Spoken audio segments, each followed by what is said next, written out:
Must have been 2008 or so. It's my first visit to New York City, and it was for work, and I was traveling with a colleague of mine, and it was great. I love New York City, and but at the end of the trip, we had a cab taking us back from our hotel. This was this was kind of like outside of New York City, but we had this cab take us to the Newark airport. So we get in, there's got to be something wrong with this guy. And we're driving on this 6-lane highway, and he's turning around and talking to us, like physically turned around, talking to us, and he's talking really fast, and he's certainly on a stimulant of some kind, probably cocaine. I can't confirm that with evidence, but that's what it seemed like to me based on all of the '90s after school specials that I've seen.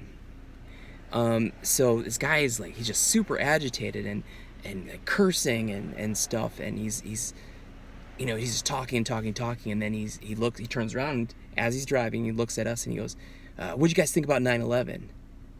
And I didn't know what to say, and I'm like, well, it was bad. And the guy's like, yeah, effing right, it was bad, and stuff like that. And then he was talking about, like, we got to bomb all the Muslim countries and stuff like that.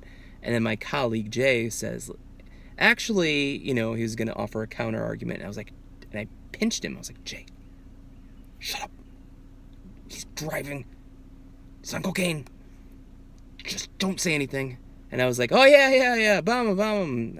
I clearly don't agree with that sentiment, but I was just like, I didn't want to piss this guy off and have him veer into another lane, or do something. I don't know.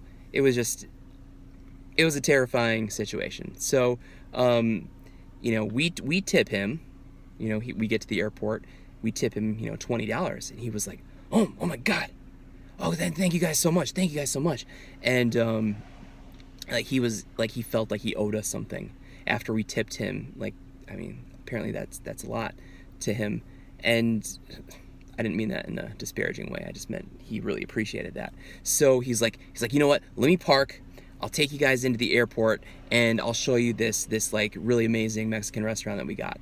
And like, we didn't know what to do. So we figured there's a lot of security in the airport. So if this guy's nuts, then we'll be protected if we go in there, instead of like telling him no out in the parking lot and having him go nutso on us. So he parks. He walks us into the there's an area of the airport that you can get into before security, and there was some restaurants there. So dude walks us up there, and he goes, okay, come on down here, and he gets us in front of this restaurant, and we look up in his Qdoba. And here we're thinking like it's some like hidden treasure, or some like local Newark delicacy or something like that. But it was Qdoba. So we ran into the security line as soon as we could, and he kind of just turned around and left, wondering why we didn't want to try this amazing new place. And I love Qdoba, don't get me wrong. I go there about twice a week, but that was not what I was expecting. But truthfully, I was just happy to get there in one piece and not murdered by this guy.